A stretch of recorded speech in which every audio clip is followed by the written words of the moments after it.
Welcome to The Fight with Teddy Atlas, presented by Dynamic Striking. I'm Ken Rideout, joined as always by Boxing Hall of Famer Teddy Atlas and the great, today's special guest, the leader of the UFC, the great Dana White. Dana, how you doing, man? I'm awesome. How are you guys? Good, Dana. Dana, thank you for coming on the show. Appreciate it. Thanks for having me. Merry Christmas, happy holidays to you and your family. Same to you, brother. Yeah, and for a happy new year. I'll get right to it. Well, first of all, before I get right to it, I'd like to thank Ken, my partner here, for not using the opening that he's been using and omitting that for this one time at least, where he usually says the voice of MMA. So he usually says Teddy Atlas, the voice of MMA, and I'm just... Dana, you'll appreciate this. You can imagine the responses we get in the comments when I go, and now, joined as always by the voice of MMA, Teddy Atlas. The fans, the hardcore fans, they go crazy. Like, they can't accept the joke. They're like, hey, is this guy crazy? Is he a moron? And I'm like, deal with it, dude. We're taking over. Teddy's taking over. I love it. I love it. I'm glad he omitted that. Listen, Dana, as I said, thanks for coming on, and congratulations for the last 20 years of building the brand of the UFC to the level that you have. I mean, it's pretty... Thank you. I appreciate it, brother. Man, it's pretty extraordinary. Pretty extraordinary, to be honest with you. And, you know, you've done something that, quite frankly, I didn't think it was possible to do. You've surpassed boxing in the ratings. And, you know, I get a lot of people that get kind of crazy with me. People like some of the network heads, like the guy over at Showtime, whatever his name is. And he's a jackass, so that's not surprising. I mean, you know, they get all kinds of bent out of shape. Oh no, you know, it's not accurate. It's this, is that. Teddy shouldn't be saying that, and it is accurate because I say it within the realm that is the proper realm. I say it on a week-to-week basis.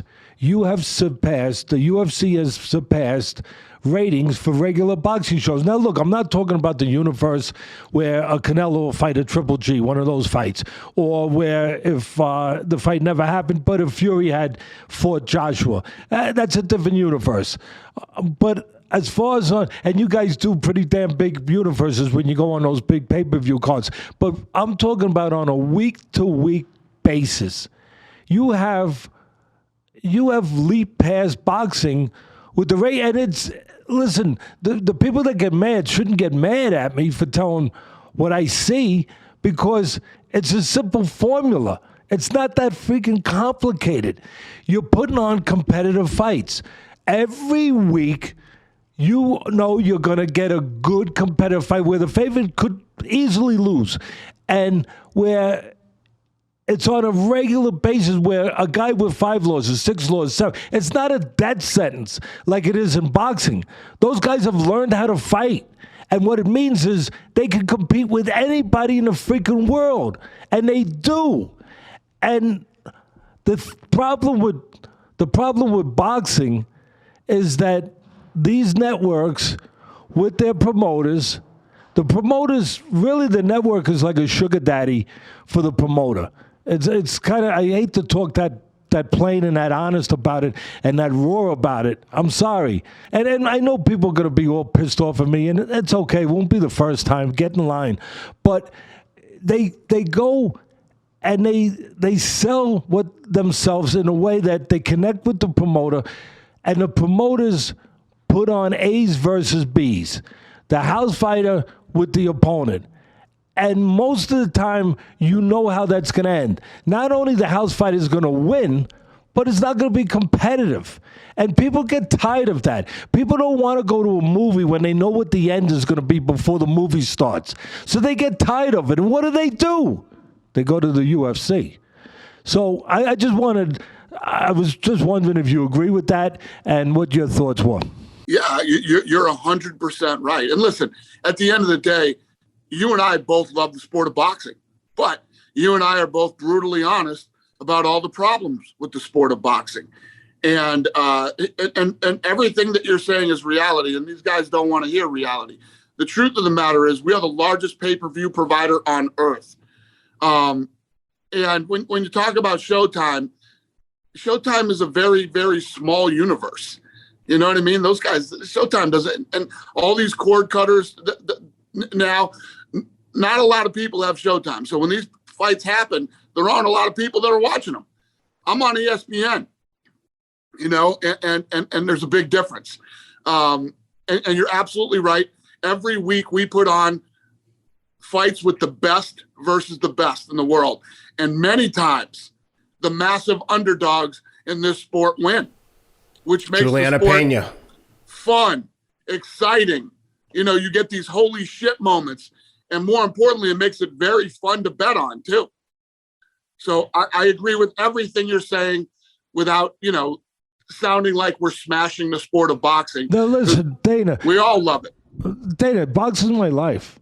I've been in it almost, sometimes I hesitate to say it, but almost 50 years of my life.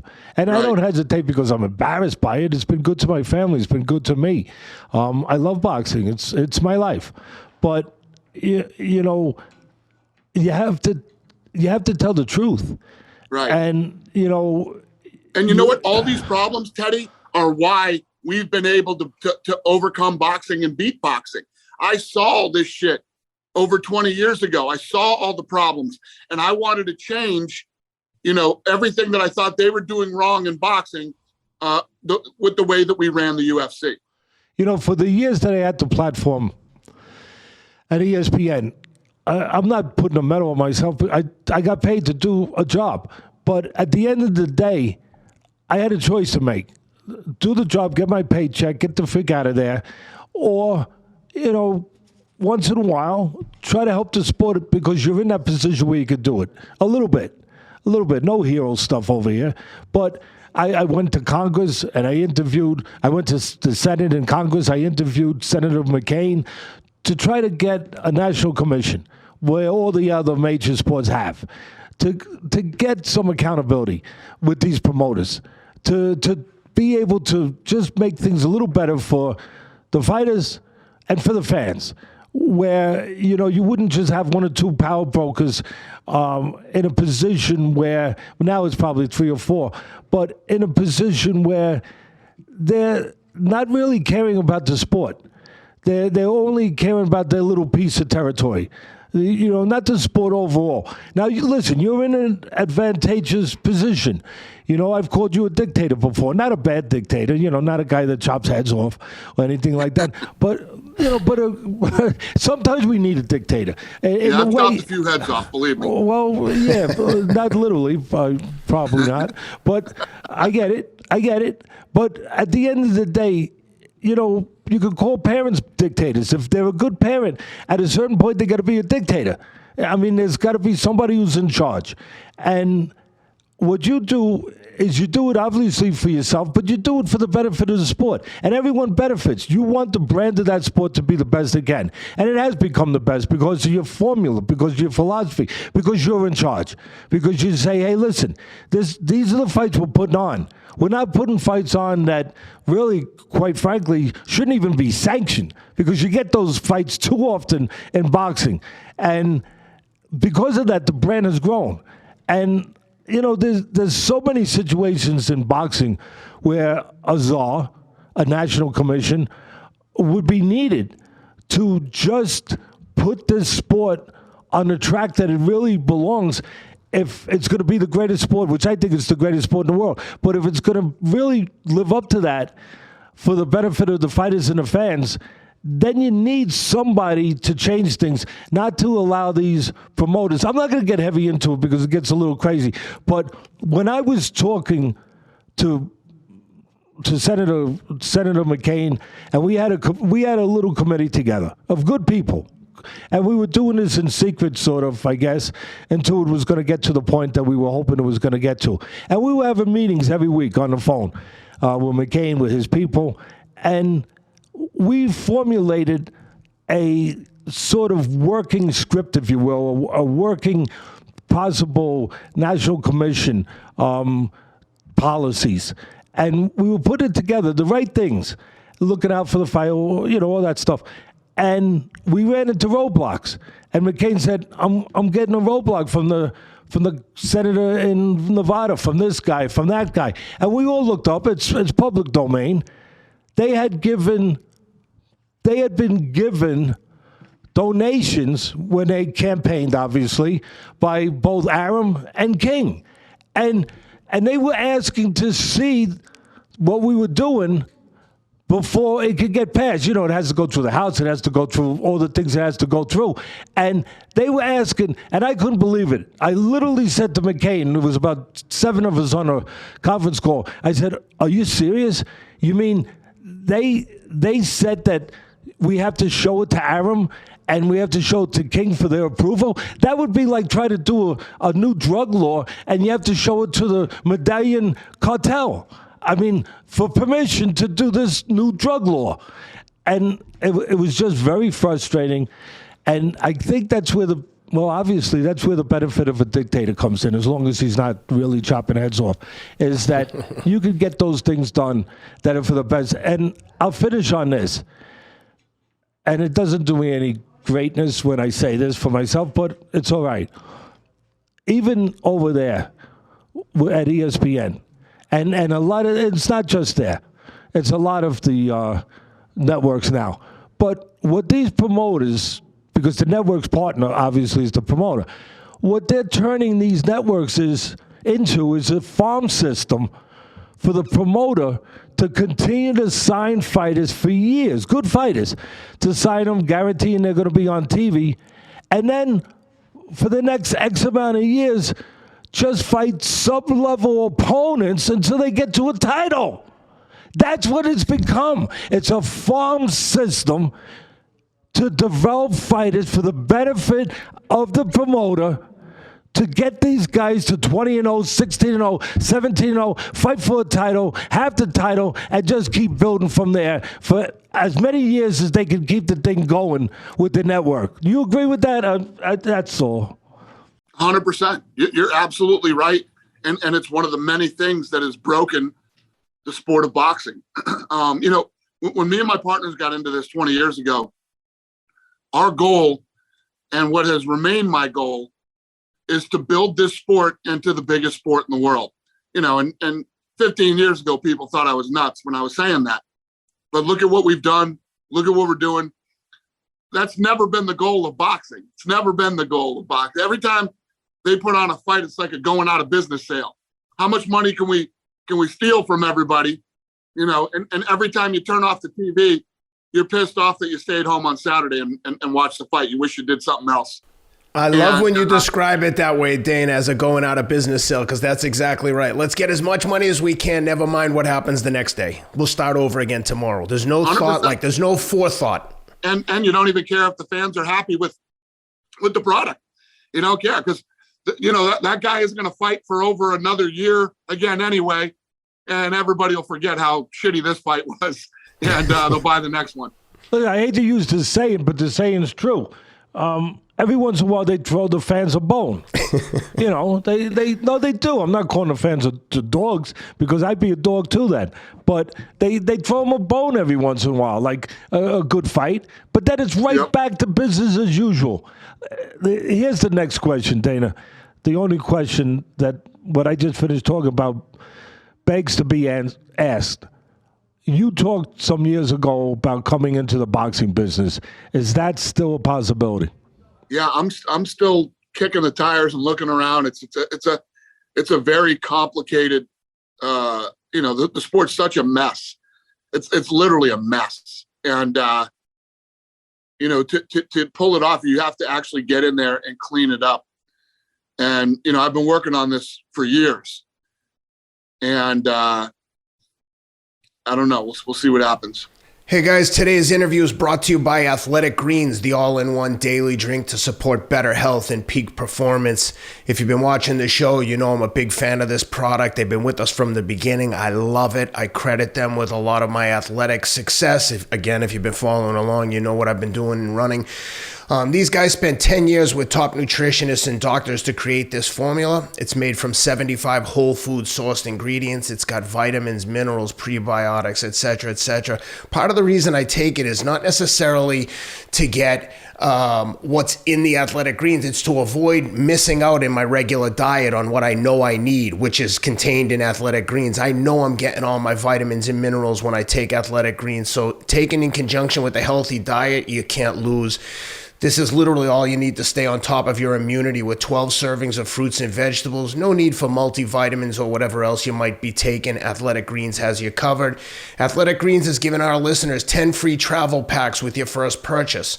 So whether you're looking to boost your energy levels, support your immune system, or address gut health, Athletic Greens is the way to go. Simply visit athleticgreens.com/atlas to claim the special offer of 10 free travel packs with your first purchase. Again, that's athleticgreens.com/atlas. Guys, also special shout out to Sticky Paws Podcast Studio in Vegas. They've been an awesome host for Teddy this week as he's in Vegas with his family and we're recording remotely. So shout out to Sticky Paws in Las Vegas. Appreciate the help, guys. When you did the fight with Showtime, the collab with Showtime when Conor fought Floyd, I always think back to that time when Conor walks up on stage with the microphone and goes right over to Espinoza and just starts calling him a weasel right to his face. Was there any part of you that was like, I guess Espinoza, I guess you have to punch him in the face because you can't possibly just let this guy disrespect you? And like, I mean, it's like, it was the most awkward thing ever. What was going through your mind when he was doing that? And did you know he was going to go after Espinoza? I had no idea, and there was nothing awkward about it. It was incredible. Conor sniffed that guy out in one day. We had a stop up in I think we went to Montreal. Yeah. We were in Toronto. We were in Toronto. Oh, yeah. Then I think it was the next one. By the next one, he had figured that guy out. And has there ever been? Could you have nailed it any better? Not only is he a weasel, he looks exactly like a weasel, and it's the perfect nickname for that guy. It's incredible. It was the highlight of that whole promo tour to me. I was like, man, that was, like you said, he figured him out right away. It was like, look, damn. I just finished complaining about one-sided fights. That's one I enjoyed. I love when he turns around and says, what? You're going to do something? Out there and shut your fucking mouth. Yeah, that was brilliant. That was pretty damn good. That was pretty good. The only thing better than that one-sided beatdown is when you jump on Oscar on social media. Poor Oscar. I almost want to jump in and go like, Dana, please, will you leave this guy alone? Like, he's beaten and he's battered. Leave him alone. If you didn't notice, I have left him alone. He just came out. I was telling, Habib just started his own promotion. And I said, listen, Habib has no idea, but he's going to know. You're going to learn what it's like to be a promoter. And then De La Hoya comes out and says, Khabib, it's easy. Well, yeah, it's easy. You don't fucking do anything. Of course it's easy. You lost every fighter you ever fucking had, and you literally do nothing. Of course it's fucking easy. You don't do anything. 100%. Yeah, you've advanced the sport of boxing big time, Oscar. Oh, my God. I'm done. I didn't even, well, I guess I just now, but, I left it alone. It's embarrassing at this point. Dana. Yeah. For all the fans out there that are obviously pretty happy that you got into this sport, the UFC sport, over 20 years ago, they probably, in some very strange way, without realizing it, need to be a little maybe thankful to a mobster named Whitey Bulger. Right. Can you? I don't have to say anymore. Obviously, after that, you left Boston. You were living up in Boston, and you moved to Vegas, where you wound up being who you are and creating what you created, because you did create it. You did come up with the idea and bring it to the Fertitta brothers, and you deserve credit for that. But can you talk about that a little bit, about Whitey Bulger? Yeah, everybody says it was Whitey. It wasn't him. It was his crew. And Kevin Weeks? Yeah, exactly. So, Boston and boxing and everything that happened along the way is all, part of the story and what led me here. And, I wouldn't change any of it. It was all incredible, actually. It's an incredible. You know what's interesting about that, Dana? I actually grew up in Somerville and went to Winter Hill High School and knew Howie Winter. He was like my dad's age, so I knew him from being around. And I didn't know a Whitey and his guys, but like growing up there, you knew these people were always around. So to see how the whole story evolved with Whitey and Kevin and that whole crew was crazy. I actually worked at the Billerica House of Corrections with Mickey Ward. I actually told him we were interviewing you today. He says to say hello. He was a guard there at the same time with me, and Dickie Eklund was an inmate there along with my brother when Mickey and I were guards together. It's a crazy story. Boston is a unique, crazy place, especially in the fucking 80s, man. Yep. Boston in the 80s was a very unique place. And, I mean, I lived right in the heart of Southie, and I lived there for years. And I'd never seen those guys. I didn't know what they looked like. I didn't, but you know who runs shit in that town. But I'd never seen them until the day they walked into the gym and approached me. You also knew just from reputation that they weren't clowning around, that they would actually do something. Like it was not a bullshit thing. You're damn right they do. Yeah, those were dudes and a time and place that you didn't fuck with. You got that Delta plane ticket to Vegas. That's what you did. Well, that's the story. Can you just elaborate on it just a little bit so the fans, because they hear us talking around it, but a lot of fans out there won't know exactly, what happened and what led you to Vegas and exactly the phone call and the money you owed. Yeah, so these guys rolled up on me one day at the gym and basically told me that I owed them money. And, I said, it was like $1,500, $2,500, whatever the number was at the time, but you might as well ask me for $25,000. I didn't have it. And they said, get it from your fucking girlfriend. They knew I had a girlfriend. So I said, yeah, she doesn't have it either. So I just sort of blew it off and, lived my life, was doing my thing. And then long story short, one day I got a phone call at my house and they're basically like, you owe some money by tomorrow, 1:00. I said, or what? Are you going to find out? So I literally hung up the phone. Hello, Delta, you got a flight. Exactly what I did. I hung up, picked it back up, and got a one-way flight to Vegas. The crazy thing is, it wasn't even about the $1,500. If it was $25, it's still, once you give it to them, you're giving all the time. You're hooked. 100%. For people who don't know, back in the 70s and 80s in Charlestown and South Boston, they had a series of unsolved murders where guys would walk into a bar full of people, shoot someone dead. The cops show up, ask 200 people in the bar, what happened? And every single person says they were in the bathroom. And it was like the unsolved murders, like the highest per capita murder in the country at the time. It was like all Irish gangland slayings where no one would ever say a word out of fear of these people. So when they say that you owe the money, you better run, pay or scram.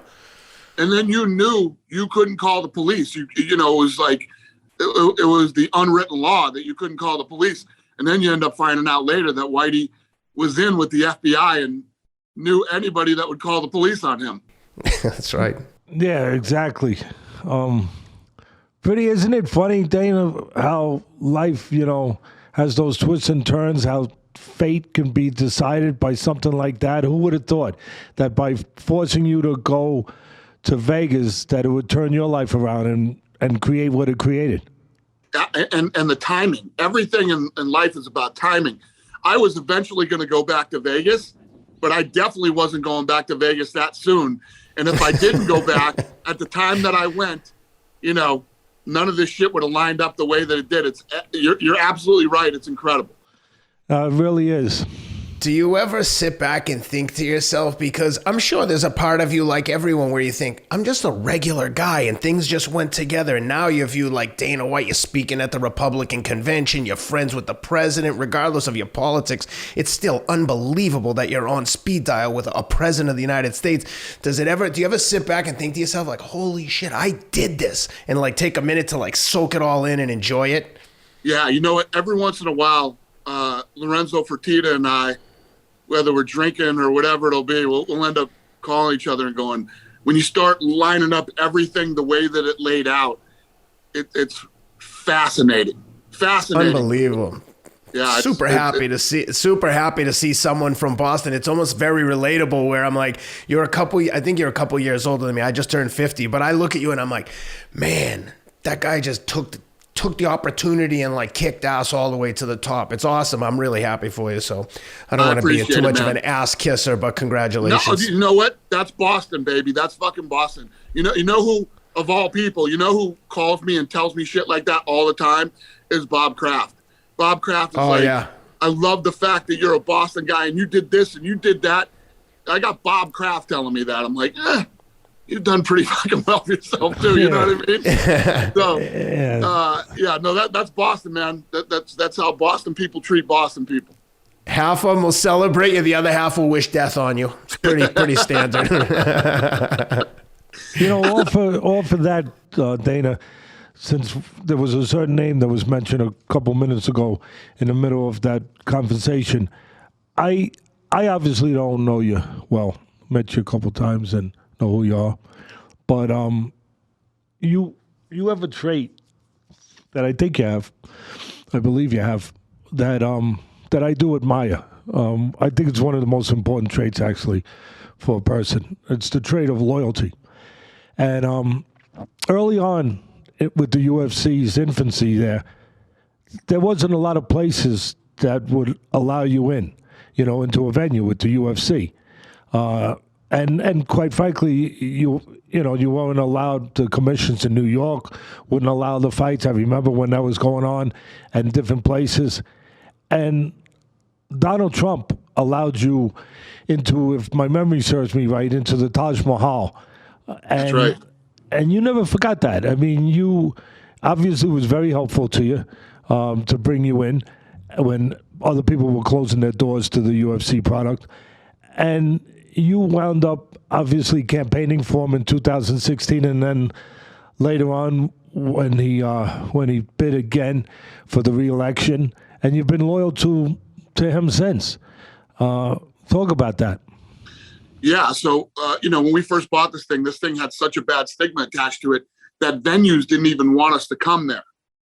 So if you think about the time, the Trump brand is here, the UFC brand is, down here. And he got it. He loved it. And he said, we'd love to have you here at the Taj Mahal. Cut us a great deal. Showed up for the first fight of the night and stayed till the last fight of the night. Watched the whole show, both the shows that we did at the Taj. And then after that, every good thing that ever happened to me in my career, Trump would reach out of the blue and say, congratulations, I'm so happy for you. I knew you guys were going to make it. You this, that, and all this stuff. Couldn't be a nicer guy. Then he calls me up and says, I would like you to speak for me at the convention. Everybody, and I mean fucking everybody, told me not to do it. Don't do this.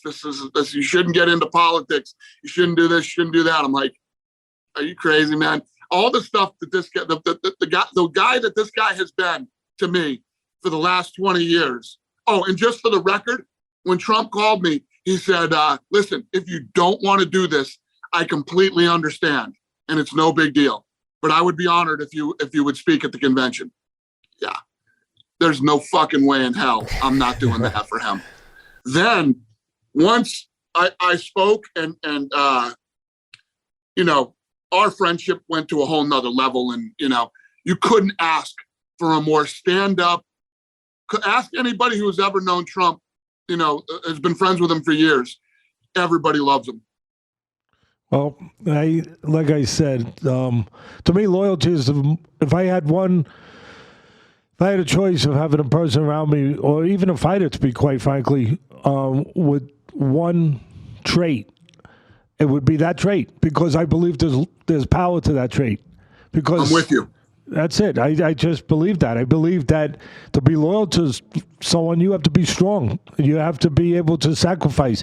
You have to be able to risk yourself. That's strength. That's strength. When I say even fighters, the fight I think of, Dana, right away? That didn't come far from you guys. Marvin Hagler. Yeah.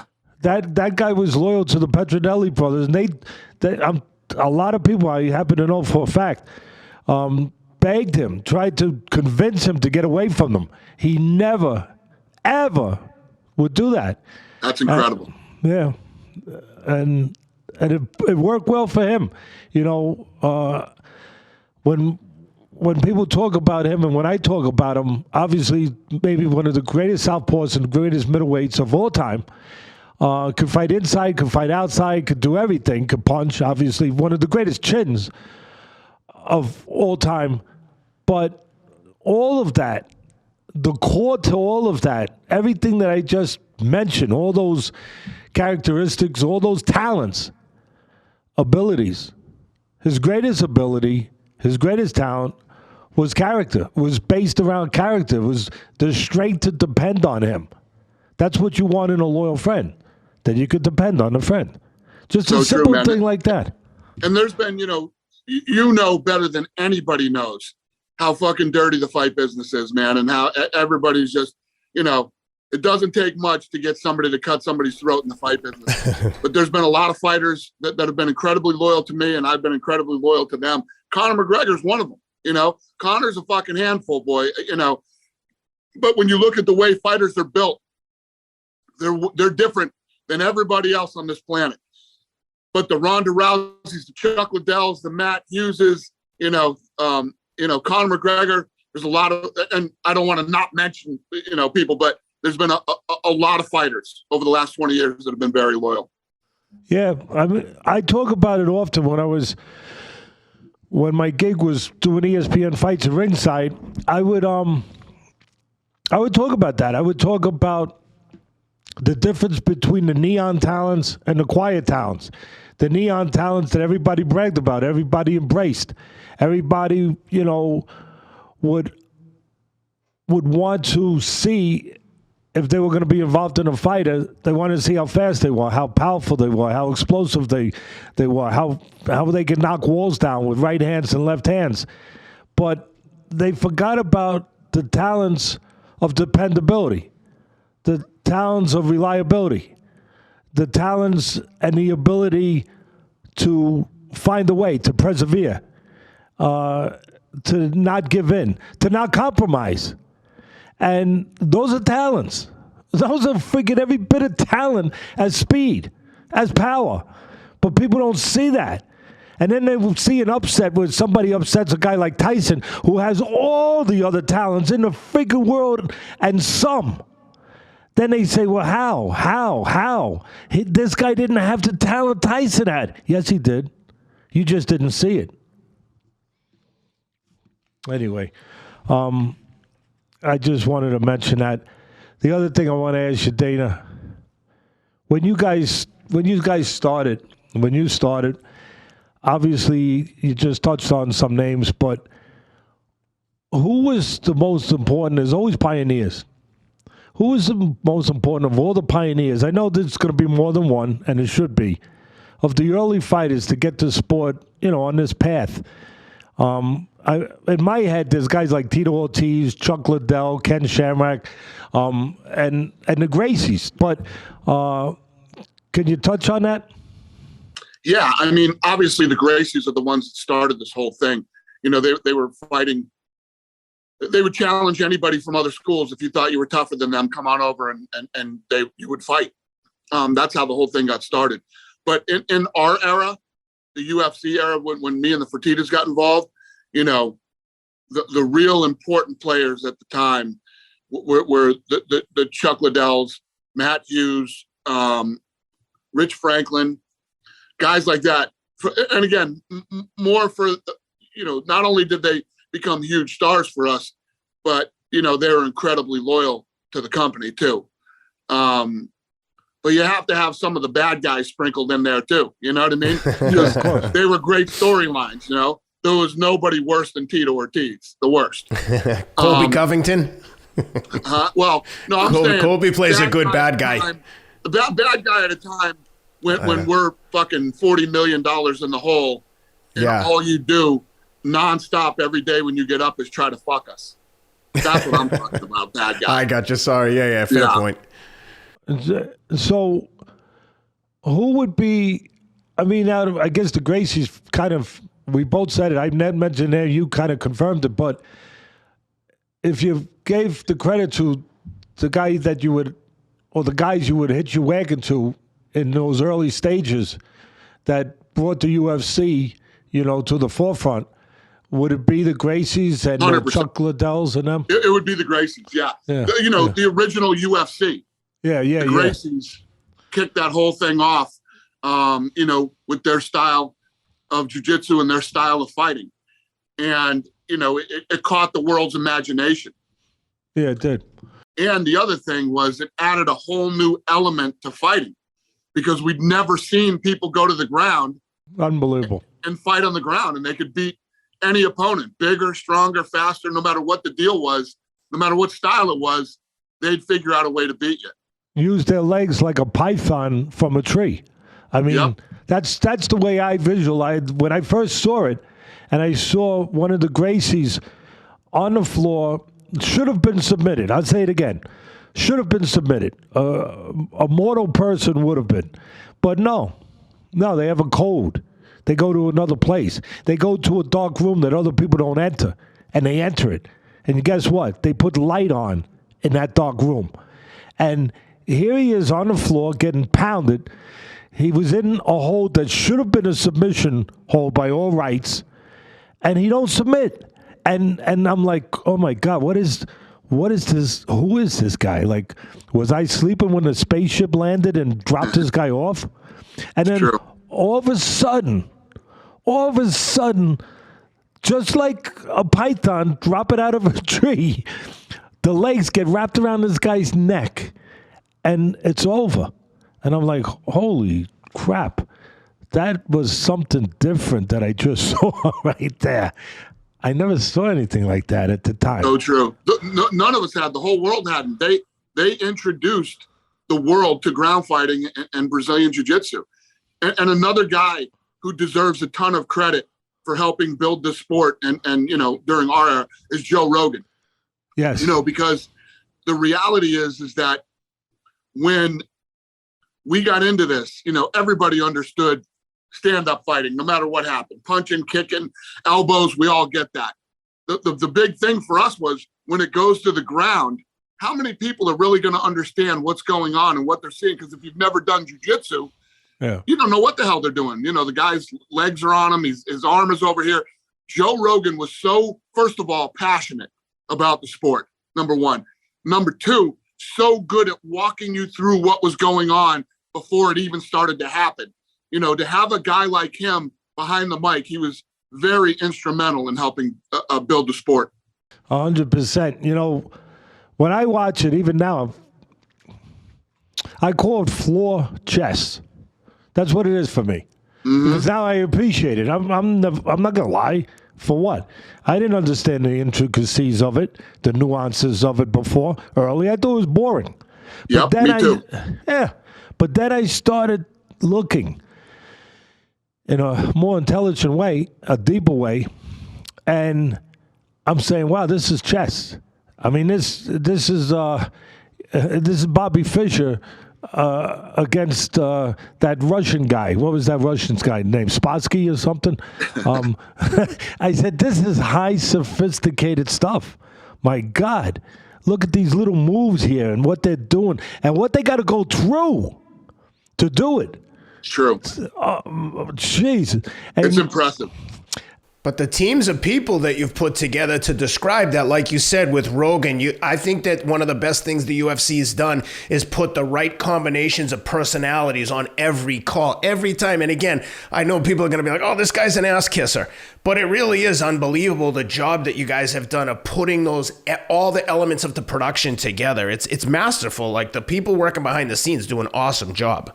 It has nothing to do with ass kissing. It's literally the toughest part of the job. To find people who can actually sit down and walk you through what's going on. Because every time we do an event, there's new people watching that have never seen it before. And these people have to be, guided and taught and told what's going on so that they can understand the sport. And it is by far the hardest part of the production. The other thing that you have going for you is your guys, the fighters. Teddy and I started out doing boxing. We'd have a hard time getting some of the top guys to come on occasionally. The UFC, I think Dustin Poirier was the first guy who mentioned Teddy in a post-fight interview, and we said, let's get him on and talk to him. Since then, you know that we've interviewed every single male champion except Kamaru Usman from the UFC. I don't know if you've watched many of them, but some of the UFC fans have really embraced us, and we've embraced them. It's been an awesome journey, and I think that that's a part that goes unmentioned, is like that the fighters are like, they're buying in, they're promoting it as much as the company is. Where in boxing, 100%. everyone's got their own fiefdom, and they almost like don't want to promote the whole sport. Networks won't mention the other champions. It's insanity. You're so right. So right. Yeah, and our fan base, man, if you are a fan of the sport and you like, and you start covering like guys like you to cover this thing, no greater fans on earth than our fans. Listen, they can be a little rough on you here and there, but that's part of the business. That's the fun part. No, they're very gracious, to be quite frank. When I go to events, I tell them, "Thanks for letting me in, guys." You know, yeah, they're awesome. It's true. That's cool. You know, we were just talking a second ago about things you're not used to, that are not common in your world, and you see it for the first time, like jiu-jitsu, and you have to grow an appreciation for it. But there's a universal appreciation for greatness. And I'll tell you a quick story. I obviously was mentored by Customano. I spent 8 years with him up in Catskill training fighters, and that's all I was there for: train fighters, develop hopefully champions, develop men. And whenever I would get a break, I try to just get a little break, because Cus believes in 7 days a week, and that's what he believed in, and so I'm in the gym 7 days a week. So there was a time where I get a minute by myself. I'm off in the TV room, and I just realized I'm making it sound like a prison. It wasn't a prison, the TV room. And so I'm off on my own, and I'm watching the Olympics. Now, you guys could help me with it, but I think it was either Nadia Comaneci or Olga Kolbert. I think it was Comaneci. It was the first 10 ever. Young girl from one of the Eastern European communist countries at the time. And she's up on the balancing beam. And so Cus comes in the room, and he yells at me, "What are you doing? Not watching boxing?" I said, "Cus, please leave me alone. I'm just watching something over here." And all of a sudden, he looks at "What are you watching, Atlas?" "I'm watching the Olympics and this girl here." And all of a sudden, he looks. And at the moment he looks, he has no clue of anything, especially gymnastics, not Customano. He looks, and he sees this little girl on this balancing beam in this taut position with her legs over her head, and not a fiber in her body is moving. And you see the concentration and the expression on her face. The camera got a good shot.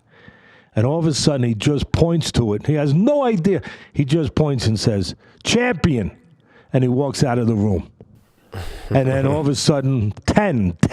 I'm like, where's this guy come from? And first 10 in the history ever. But he identified immediately one thing. He knew nothing about gymnastics, just like people know nothing sometimes about jiu-jitsu. But when you looked at Gracie, you knew one thing. You were watching something special. You were watching a champion. And that's what you were watching when you watched this young girl in the Olympics on a balancing beam. Everyone saw that. Champion. And to me, that's the best way I could define those type things that you're not necessarily familiar with, but you are familiar with the behavior of what a champion looks like. So I agree with you 100%. And yes, it was Nadia Comaneci that scored the 10 in the 1976 Summer Olympics in Montreal. Yeah, that's a true sports fan. It was pretty. Oh well, yeah, it was pretty extraordinary. Dana, right now, I know it's kind of like asking a parent a question that's almost impossible. You know, who's your favorite? But who's your favorite UFC fighter of all time and right now? So 2 different questions.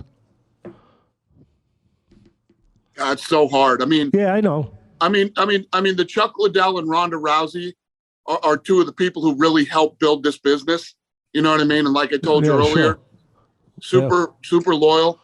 Right now, I think Kamaru Usman is the pound for pound best fighter in the world. Wow. What this guy has done and what he's accomplished over the last several years is amazing. He's on his second run here. He's on a lap. He's lapping these guys now. He's beaten them all twice. Unreal. So, right now I think he's the pound for pound best in the world and another good dude, great guy to work with. I think Khabib Nurmagomedov probably, could be called the greatest ever. Who knows if he would have stuck around longer. It was unfortunate, the passing of his father. And, he's just gotten to a point in his life where, how that goes too, guys, when you got so much fucking money, man, it changes everything. And, the fight business is a tough business to get up and go to every day when you got that kind of money.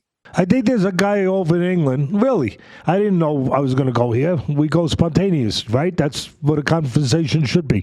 I didn't know I would go there, but you know who I think about right away when you say that? Joshua. Made too much money. I do. Yep. He accepts defeat too easily, too graciously.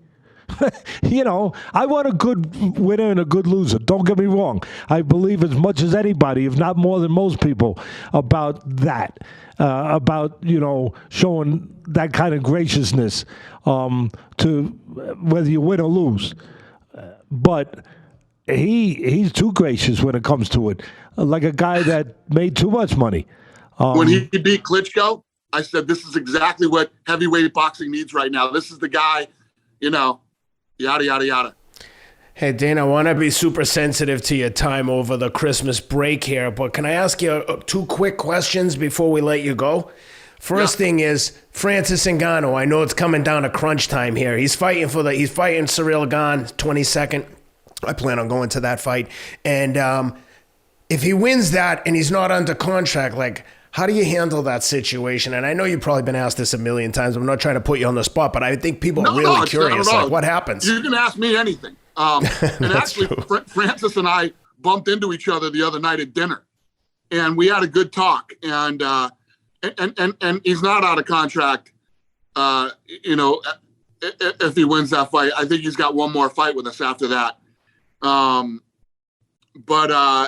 Listen, I say it all the time, man. This sport's fun for me. I love doing this, and contrary to the narrative out there, we've made a lot of people very wealthy. And if you don't want to be here, if this is not where you want to be, well, that's not fun for you. And it's definitely not fun for me either. So, these are all grown men and women, and everybody has to make their own decisions in life and go down their own paths. But I think that Francis and I had a good conversation. I think Francis has been misguided too by some people that aren't very bright. That doesn't help either. When you got some people behind you that, have no fucking clue what they're talking about. It doesn't help your situation. Is there any scenario in which you allow Nate Diaz or Masvidal to fight Jake Paul? No. I figured that was the answer, but I know that's what people want to ask. People want to know. You notice he wants to fucking fight everybody that's not in his weight class, guys that are older and all this bullshit. Go find a boxer. Go hump somebody else's leg, you goofball. Listen, Dana, my guy here, his name is Ken. He's obviously, I'm not going to be as sensitive to your time as he was. I'm going to ask a couple more. Good. I'm all good. Thank you. The thing that I want to ask you is, you got the Fertitta brothers, who own Station Casinos, if my memory's correct, probably about 20 years ago, to buy the UFC. And I just want to, for history's sake, I don't know, legacy, history, whatever, historic value, I want to kind of link you into something that you probably haven't thought about, quite frankly. But when you did that, when you got the Fertitta brothers to go and purchase the UFC brand. Again, I believe it was about $2 million.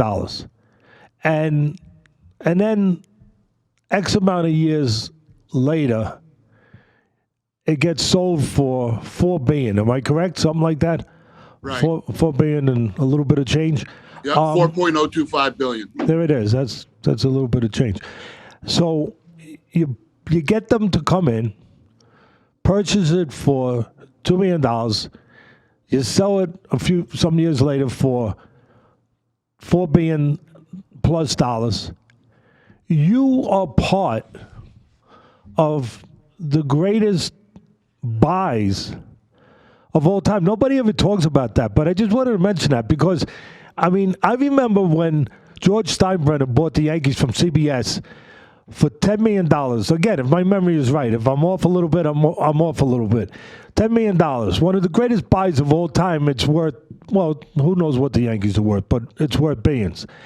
And then you had Jerry Jones come in and buy the Dallas Cowboys. Again, it was I think it was $150 million. Yeah, chump change. I know, and I'm not being disrespectful to money, people, how that's a lot of money. I get it. But chump change compared to what it's worth now, which is billions of dollars. Who knows what the Dallas Cowboys. It's the most expensive NFL franchise. I look at you. I put you in that group. I mean, right up there with that purchase of that island called Manhattan. That was a pretty good buy too. Some years ago, when they bought the Manhattan Island there, which is now in New York, called New York City. That was pretty good. I think that was about $24. That might have been the best of all time as far as getting value for your dollar. But do you ever think about that? You ever? I guess you and the Fertittas, when you're together, you must sometimes say, "Wow, we did pretty freaking good. $2 million to $4 billion." Yeah, we definitely do. It's and you're right.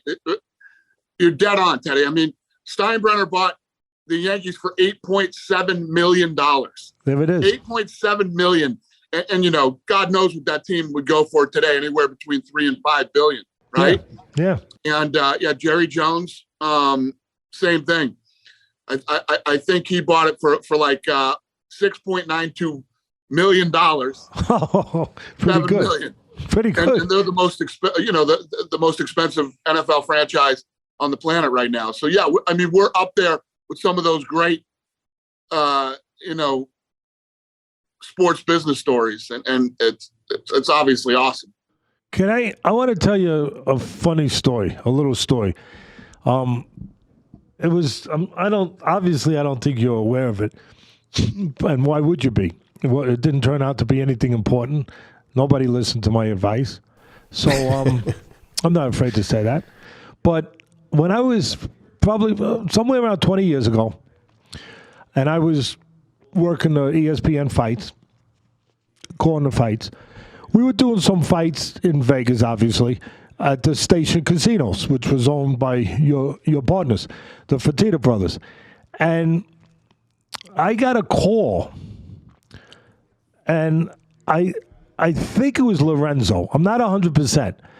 Definitely. Yeah. And I got a call, Dana. I get a phone call. Hey, this is Lorenzo Fertitta. And I didn't know who he was, quite frankly. And he says, I'm involved with the UFC. Have you seen it? And I had seen a little bit of it with the Gracies. And he said, I would like if you were up to it, Teddy, I would like you to give me some suggestions how you think we could make this sport a little more entertaining, fan-friendly. I actually wrote them down and faxed them. That was the one thing I could do. I could fax. I got rid of a flip phone about 2 years ago.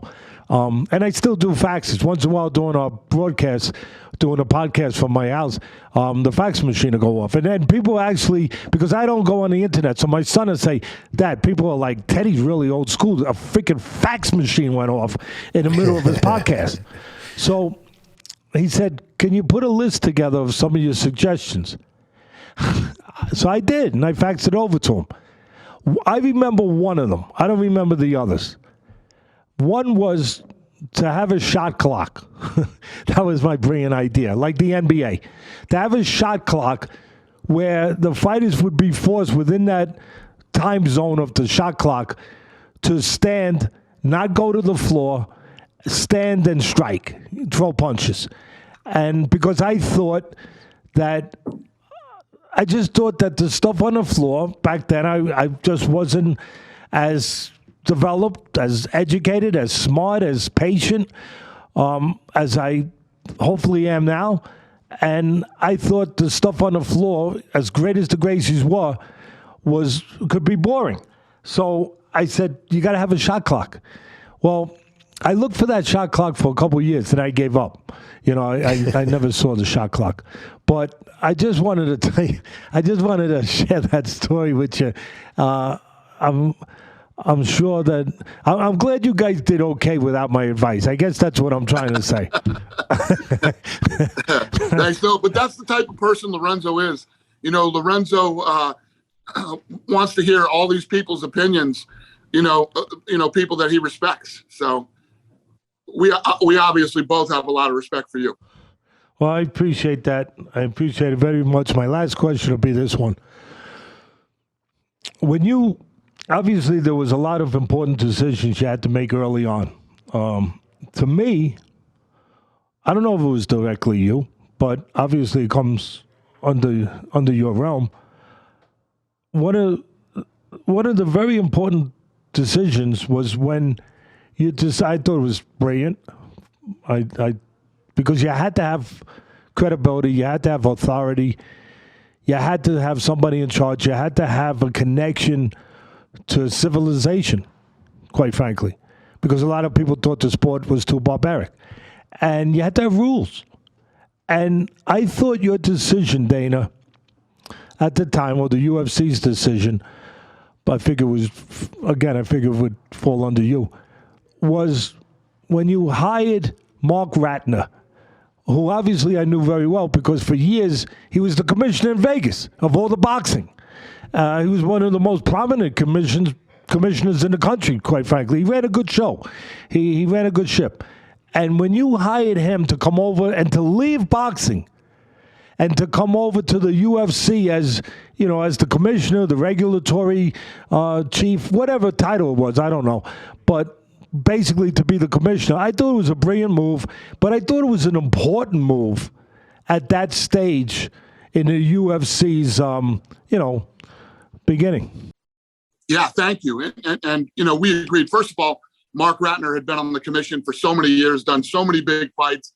But the most important thing is how respected he was by all the other commissioners. Yeah, you know what I mean?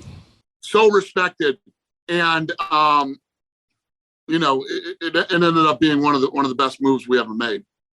Yeah, I thought it was, well, I said enough. I thought it was a brilliant move, but I thought it was a brilliant move for the reasons I said it.